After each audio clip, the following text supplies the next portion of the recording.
প্রাচীন ভারতবর্ষে নারীরা উচ্চ আসনে অধিষ্ঠিত ছিল, এমনকি তাদের দেবী রূপে পূজাও করা হতো।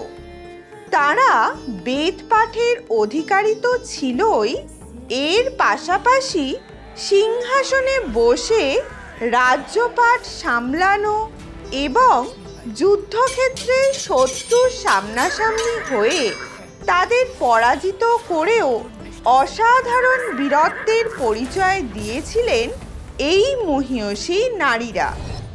কিন্তু পরবর্তীকালে বিদেশি শক্তির আক্রমণ এবং ভারতে সাম্রাজ্য প্রতিষ্ঠার ফলে নারীর মর্যাদা ক্ষুণ্ণ হতে থাকে।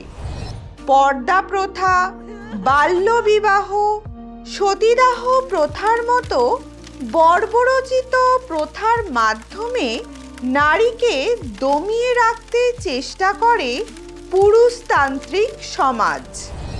নারীদের এই করুণ অবস্থা দেখে এগিয়ে আসেন রাজা রামমোহন রায়, ঈশ্বরচন্দ্র বিদ্যাসাগর, জ্যোতিরাও ফুলের মতো মহান কিছু ব্যক্তিত্ব। তাদের দৃঢ় সংকল্প এবং প্রচেষ্টায় আজ নারীরা পুরুষের সঙ্গে সমান তালে এগিয়ে চলেছে। প্রতিটি ক্ষেত্রেই তারা তাদের অবদান রাখতে সক্ষম হয়েছে। তবে দেশ স্বাধীনতা লাভের পর এই নারীদের শিক্ষা এবং অগ্রগতিতে যে সমস্ত কমিশন ও কমিটিগুলি সবচেয়ে বেশি অবদান রেখেছিল, তাদের সুপারিশগুলি সম্পর্কেই আজ আমরা জেনে নেব।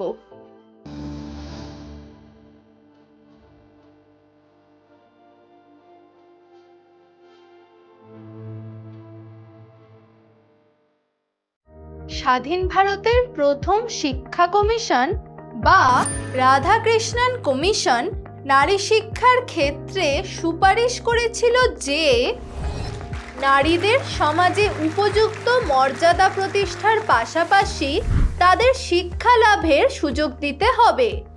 এছাড়াও মেয়েদের জন্য বিশেষ ধরনের শিক্ষার ব্যবস্থা করতে হবে এবং শিক্ষক ও শিক্ষিকাদের বেতন সমান করতে হবে, কোনো পার্থক্য করা চলবে না।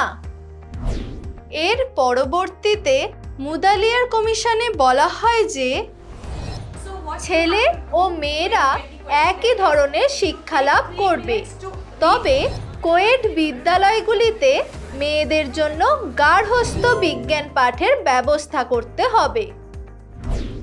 এর পাশাপাশি মেয়েদের সমস্যাগুলির প্রতি নজর দিয়ে তাদের জন্য প্রয়োজন অনুযায়ী পৃথক বিদ্যালয়ের ব্যবস্থা করতে হবে। এই কমিশনগুলির সুপারিশে নারী শিক্ষার তেমন উন্নতি না ঘটায় পরবর্তীকালে 1958 সালে ভারত সরকার নারী শিক্ষার প্রসারের জন্য শ্রীমতী দুর্গাবাই দেশমুখের নেতৃত্বে national committee for women education তৈরি করে, যা দুর্গাবাই দেশমুখ কমিটি নামেও পরিচিত। এই কমিটি 1959 সালে নারী শিক্ষার উন্নতির জন্য বেশ কিছু সুপারিশ করে, যেমন কেন্দ্রে national council for the education of girls and women গঠন করতে হবে। দ্বিতীয়ত, প্রাথমিক স্তরে ছেলে ও মেয়েদের পাঠ্যক্রম একই থাকলেও মাধ্যমিক স্তরে মেয়েদের পাঠ্যক্রম কিছুটা আলাদা হবে। এছাড়াও মেয়েদের জন্য প্রাথমিক ও মাধ্যমিক স্তরে বৃত্তি ও কারিগরি শিক্ষার ব্যবস্থা করার পাশাপাশি মেয়েদের জন্য পৃথকভাবে বৃত্তি শিক্ষার প্রতিষ্ঠান তৈরি করতে হবে। আবার মেয়েদের জন্য যাতায়াতের ব্যবস্থা, হোস্টেলের ব্যবস্থা করার কথাও বলা হয়েছে। অন্যদিকে যে সমস্ত প্রাথমিক বিদ্যালয়ে শিক্ষিকা নেই, সেই সমস্ত স্কুলে স্কুল মাদার নিয়োগের কথাও বলা হয়েছে। এর পাশাপাশি বালিকা বিদ্যালয়গুলিতে শিক্ষিকা নিয়োগের উপর অধিক গুরুত্ব দিতে হবে। এরপর 1961 সালে শ্রীমতী হংস মেহতার নেতৃত্বে একটি কমিটি গঠন করা হয়, যা মূলত পাঠ্যক্রম সংক্রান্ত সমস্যা সমাধান এবং নারীদের উপযোগী পাঠ্যক্রম রচনা করার জন্য গঠন করা হয়েছিল। প্রথমে এই কমিটি প্রাথমিক বিদ্যালয়ে সহশিক্ষার ব্যবস্থা করার মাধ্যমে ছেলে ও মেয়েদের মধ্যে বৈষম্য দূর করার কথা বলেছিল।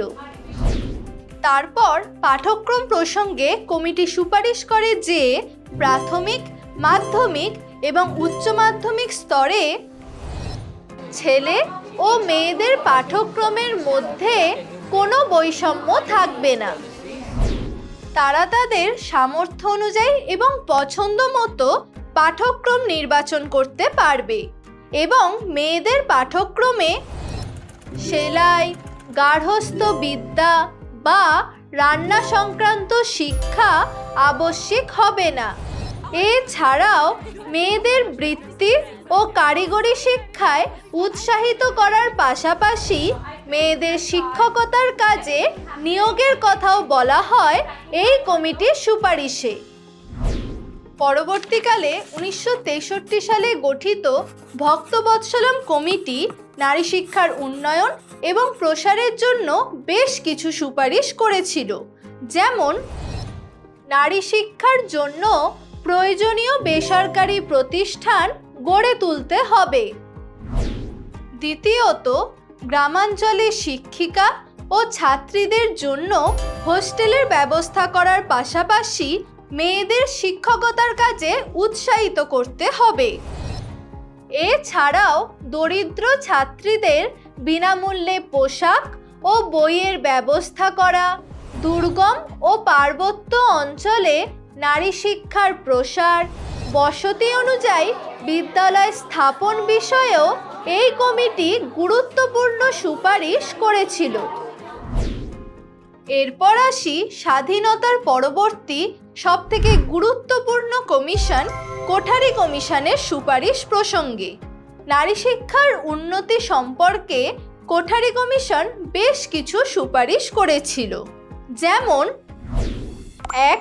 মেয়েদের জন্য শিক্ষামূলক কর্মসূচির উপর বিশেষ গুরুত্ব দেওয়া হবে। 2. নারী শিক্ষার ব্যাপারে গৃহীত পরিকল্পনাগুলি বাস্তবায়নের জন্য আর্থিক সাহায্য দিতে হবে। 3. মেয়েরা যাতে উচ্চশিক্ষা গ্রহণ করতে পারে তার জন্য বৃত্তি ও হোস্টেলের ব্যবস্থা করতে হবে। এর পাশাপাশি মেয়েদের জন্য কলেজ প্রতিষ্ঠা ও শিক্ষা সংক্রান্ত গবেষণায় উৎসাহিত করতে হবে। আবার জাতীয় শিক্ষানীতি 1986-তে নারী শিক্ষার প্রসার সম্পর্কে বেশ কিছু সুপারিশ করা হয়েছে, যেগুলি হলো মেয়েদের স্বাক্ষর করে তুলতে ও প্রাথমিক শিক্ষা সম্পূর্ণ করতে প্রয়োজনীয় ব্যবস্থা গ্রহণ করতে হবে। এছাড়াও নারীরা যাতে বৃত্তিমূলক পেশাগত শিক্ষায় সমভাবে অংশগ্রহণ করতে পারে সে ব্যাপারে তাদের উৎসাহ প্রদান করতে হবে। এর পাশাপাশি প্রথাগত শিক্ষা প্রতিষ্ঠানে মেয়েদের অন্তর্ভুক্তির কথা বলা হয়েছে এই জাতীয় শিক্ষানীতিতে। এছাড়া সর্বশিক্ষা অভিযানে প্রাথমিক শিক্ষাকে সর্বজনীন করার উদ্দেশ্যে লিঙ্গ সমতা অর্থাৎ নারী ও পুরুষের শিক্ষাক্ষেত্রে সমান অধিকারের কথা স্বীকার করা হয়েছে এবং একটি শিশুর বিকাশের ক্ষেত্রে নারী শিক্ষা যে কতটা প্রয়োজনীয় তা যথেষ্ট গুরুত্ব সহকারে তুলে ধরা হয়েছে।